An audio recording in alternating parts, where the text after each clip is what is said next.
Welcome to Dying to Know, where we open up about everything that comes with losing a loved one. Because the only thing that's worse than death is not being able to talk about it. We're your Bereavement Babes Leah Rachel, and today we're talking in lieu of flowers.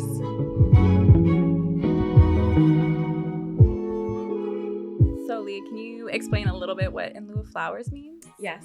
So a friend of mine hit me up about this Reddit group. Okay. That was called In Lieu of Flowers. And the definition of this group, to put it plainly, is a place to share obituaries of people who will not be missed. Ooh, okay. So it's a different type of grief for people that, like, people in their lives have died, but they didn't mean anything to them. Either they were hurtful, abusive, narcissistic. I mean, it can be a whole title of things. But because there's someone that won't be missed and they speak ill of them, they don't feel...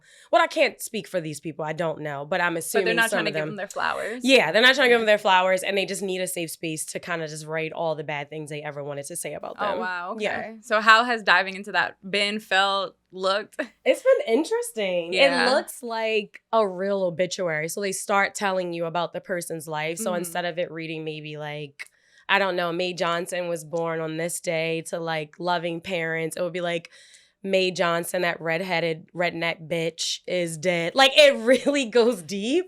Or sometimes the paragraphs of like accolades or achievements could just be like, she destroyed her family single-handedly by being an alcoholic. Jesus. Yes. So you can tell that like people have gone through a lot of trauma experiencing these people when they were alive. Yeah. And so now it's in their getting the death, they last want to of it. write the real story. Like, Yeah. you knew her, but she was your neighbor and she might have been kind to you, but like, I knew her in this light and this is how I want to grieve her Okay. or her loss. So some really, I don't know, I just, it's interesting. It's a different kind of grief. Yeah, and Something I I also didn't think know it's existed. nice for people, because some people are mean-ass people and don't deserve it. So I Yes. think it is nice that there is this forum or safe space for these people to kind of let it all out. Yeah, Yeah. like evil exists. Like Yeah. everyone in this world is not nice. Yeah. And someone has done something to hurt someone and they have every right to express that and get their grief out. So I think this is just a safe space for them. Yeah, and I think, I don't know if the stigma is the right word, but I feel like when someone dies, you feel like you're obligated to only do the night. Like, Oh, yeah. where everyone has their ups and downs and stories, but yeah, how we said, sometimes people aren't nice and they don't deserve those nice obituaries. Exactly. Or they get them and then in the back end, these people are like, actually, this should have been their obituary. Yeah. So yeah. Didn't you have like a story or like a clip or something? Yes, I think hearing you explain it and everything like that, I thought of and was reminded about the scene from Degrassi. Did you watch Degrassi? Like episodes? But you weren't a Degrassi kid. Yeah. There is a kid in the show, Craig, whose dad was an abusive dad and eventually passes on. And he's at the funeral and one of his dad's friends is giving the eulogy, like explaining this man's life. And like one of the final things is he's like, he was a dad and that was like the best job he had. And he loved being a dad and he loved Craig.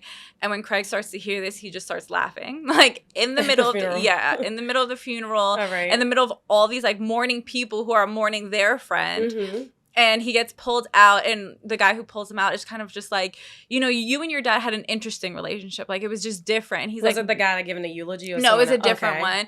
And he's just like, no, like, it wasn't... Like, my dad beat me. Like, I didn't have a good relationship with my dad, which I feel like is kind of like... Yeah. Where it's just like, I don't want to hear praises, like, sung about him. Yeah. He wasn't a good man. And to listen to this in front of all these people and see them cry over him is just like... It's not right and doesn't feel right. So I feel like that was, like, what kind of came to mind and was... the picture you're painting for me when it comes to this. That's completely aligned. Yeah. Like, because I'm assuming this character, a lot of people didn't know that about his dad. So it was coming up like in the moment of people saying positive things about him. Or you're one way at home and you're a different way at work. So it's just like I don't really know who you, well, you're one person to a group of people and then completely different to others. And people all grieve differently. So it's just like, imagine you're grieving a friend and all of a sudden you hear this person laughing in the middle of the eulogy. And you're like offended. Yeah. But then it's also like, well, this is how they showed up in their and life. he's offended that everyone's saying his dad's amazing. No, that's true. And I'm sure that was like completely unexpected. Yeah. I'd found this, speaking of unexpected, this quote that I'm assuming, so it was on Dougie.org, which was like a very random website when I was like looking this stuff up. And I believe Dougie.org helps teens with grief. I think we talked about that or are going to talk about that, about like, kids and grief and stuff. Mm-hmm. And I think this is one of the resources. But it said, and it just had like someone's first name, and I can't remember. I didn't write it. Forgive me. But it says, expect the unexpected. Emily actually danced and sang after I told her that her mother died. I was shocked. Later, I realized that the relief we both felt, the relationship had been filled with her alcoholism, lies, and illness. Oh my God. So I think people, it's like it shows up differently for everyone else. And I think the way these people, because when I first came across this, I'm like, are these people actually grieving? Are they celebrating these people's death? But then it also made me think like, this is just a different type of grief. And I think to me, it seemed like a common thread through some of them that I was reading was that their grief is they're grieving the person that they should have been to them. You should have been this type of mother, grandmother, friend, or whatever. But instead, because you had an addiction or because you were a narcissist or something like happened where you could not show up for me, now the pain of what took place, I'm upset about. Yeah. So I think that's how they were experiencing it. And then there was some... I also feel like you just saying that like she danced and everything. I wonder if it's a different form of acceptance though. Like... Could be. I feel like when we got to that stage, we both said how we felt acceptance so differently that I wonder if it's just like you've accepted this happened and it's like this relief too that like brings a kind of joy. Yeah, like this struggle is over. Yeah. I mean, it could be a relief that they're actually gone, so whatever you experienced before, but it still happened to you, and you still have the memories, and memories don't die with people. Oh, yeah. You know what I mean? So that's why I feel like the grief in that community is very, like, unique or niche, because it is, like, in the same sense, I don't care that you died, but your death now has brought up other things that has taken place. So if even that was my childhood, now I'm an adult, and it may not be impacting me or something I put in the back of my mind, it could start bringing itself to the front of my mind because of the passing. But I did screenshot some obituaries. I'll redact people's names. I'm sure people don't care, but I just like to get to hear some of the stuff, how people write things. So it says her family will remember blank. And amongst ourselves, we will remember her in our own way, which were mostly sad and troubling times throughout the years. We may have had some fond memories of her, and perhaps we will think of those times too. They also wrote, there will be no service, no prayers, and no closure for the family. Oh, wow. She spent a lifetime tearing apart. So people, and then in caps, it just says, goodbye, Mom, like at the end of that. And then just other people who are in this community who are commenting on these things, because then you can have like a full conversation. It says, I love the truth tellers of the world. They mostly get shouted down and shunned because, oh my God, don't speak ill of the dead, which we have said, like you're not supposed to say that. But I'd rather hear the ugly truth about someone than be told a candy-coated lie. I've had to read the obituaries of more than a few of my family, in quotes, members. They paint a picture as though these people were angels. When you know the truth, it's maddening. It just shakes your head and you walk away. Yeah. So I but you can clearly see that, like, they're upset. You know what I mean? Like, this person really, in a way, destroyed me or my life or my childhood, adolescence, whatever. And now that they're dead. So it also, I was reading that it feels like people have escaped the things that they've done, that you got out easy because you did die and we never, like, faced it too. Yeah. No, it actually sounds like Shameless too. Oh, the show? Yeah. Oh, it's on there? Like this type of topic? No, okay. When the mom dies in Shameless, and in Shameless, I think there's 6 kids, like all different ages, where the mother was horrible. She left her kids a numerous amount of times. She left so much trauma with her kids every time she left. And they find her on the floor, I think an overdose. It was like a crazy abrupt death. But the oldest daughter, Fiona, she... like, I could be getting this wrong, but I feel like she laughs, or like you can see the relief in herself. Yeah. And for her, she's like, I want to bury, like when they go to the funeral, she's like, a box, like quickest way, the cheapest way, where you kind of follow some of the other siblings where one son, Ian, has like almost the same mental issues as his mom, where he was like, this was kind of the person I could relate to, where some of the younger ones are like, this is the only mom I knew. Like, I still feel something for her, where you watch the older ones like pretty much like, screw her. Like, like I can't say, and how you're saying, like, she was a horrible person in my life. She only brought up trauma. She only gave me trauma. Yeah. I don't care about her. But then you also see how, like, that is affecting the little siblings too, where it's just did they really know her?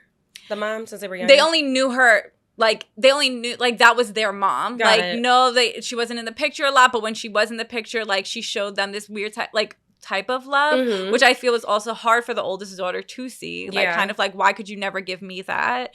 So I feel like it was very easy for the oldest daughter to be like, okay, I'm done with you. Where it was interesting to watch that. And then the little kids also, like, they want that, like, comfort. Like, you know, when someone passes, you want to be comforted by people. And it was interesting to see the different dynamics of the different ages experience kind of like this weird hatred, love for the mom who just passed. Yeah, I feel like it is that duality there, right? Like, even though it's apparent, but it's just like, I think for Fiona, the oldest, she's like, that was never my parent. Like, I never got anything motherly from her whatsoever. Yeah. I think that duality was harder for me to, like, tap into this because I really wanted to talk about it. But then I was like, I don't have any firsthand experience in this. I don't think you did. No. And I wanted to do it justice. Because these people are grieving in a very, I guess I would say, unique way. Yeah. Something different than anything that I've heard or experienced personally. And was wondering what that coping looked like. Because it seemed like a lot of them write their obituaries, and I'm sure that has to be cathartic to get it out on paper and then also have people to interact with to really read it and be like, you know, this had to, you know, feel good to do, or like you're brave for doing it, like how that comment I read. Yeah. And there was one more quote. I'm sorry, I just thought this was funny. But it says, this was the first sentence of someone's obituary. It was, a plus-size Jewish lady redneck died in El Paso on Saturday. Oh my God. Like, people go in. But speaking of coping and those thoughts and people who feel this way, there was a really, really good article on Psychology Today. It was called You Hate Someone, They Die, Now What? And it's by S. Rufus.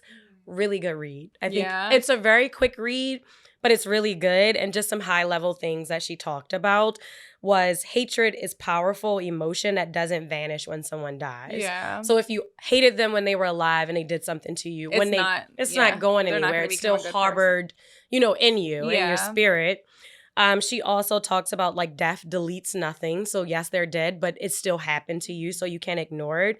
And then just the way that like our nervous system is wired to hate.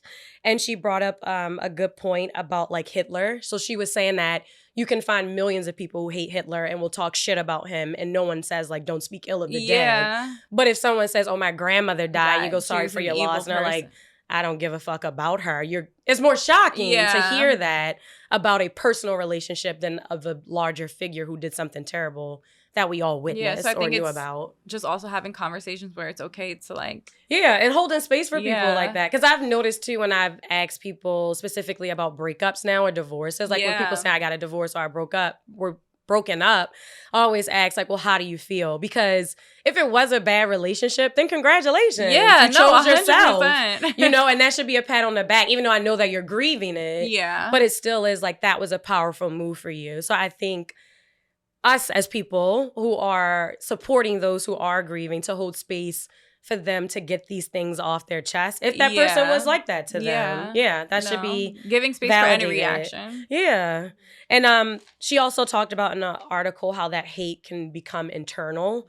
So because I didn't protect myself from you or what that relationship looked like, how that can start to become internal because now the physical person is gone. So you might start to turn on yourself. But yeah. It's all about taking good care of yourself. It really is. Yeah. Like doing the things the self-care that you need to do and having adaptive, healthy behaviors to get through this big hump in life. And then lastly, she hit on like some of the traditions and history of people who were like nasty in life. Some of the things that they would do. And one of them was they would bury people face down. Oh, why? I feel like that sounds familiar. Okay. Yeah. She didn't like go into detail and I didn't like keep searching for it. I was trying to like stop myself at one point. And then also I heard that there are ceremonies where people do dance on people's graves. Oh, wow. So, and then also, I'm sorry, I keep thinking of things. Gypsy Rose. Yeah. This episode made me think of Gypsy Rose because when she got released from jail, I didn't know her story, so I'd watched a documentary and, you know, she killed her mom. Yes. And her father and stepmom are still alive, I believe. And they were like, oh, when we heard she died, we were just like, great, that bitch is dead. Oh, wow. So I really was like, this is really hitting home for people. Like, it's more than I knew about. So, yeah, I'm glad we were able to do this. Do you have any, like, thoughts, feelings after doing this and hearing some of this information? I think the thoughts I have is just, like, how we constantly are just like saying it's the unexpected and expected, where I feel like you have to like I guess ask the person like how you feel, because it could go and be prepared for either way. Yes. Where like I feel like it will be shocking to hear like, no, I'm happy, it's a relief, I'm done with it. Like I think it's just being a little bit more open-minded for like it could be a bad reaction or like a different reaction to having someone like, it's not just I guess a good like a loss. I don't know. Yeah. But I think it's just like opening up more space to let people really feel how they want to feel. I definitely agree with that. I think being more open-minded when it comes to grief. I mean, doing this has made me that way anyway, but also to know that there is a larger community out there where they have lost someone that they're not going to miss. And that's okay. I think normalizing that and just saying like, you know what, sometimes people just fucking and just being a listening ear. Yeah, and just be a listening ear to let them get off the chest, and hopefully they don't internalize that hatred and they find help and support in other helping ways. Someone else is coping. Yeah, I think so. Today's episode is dedicated to no one, because sometimes people die and you don't miss them at all. Again, we're your bereavement babes, Leah and Rachel, and we'll see you on the other side.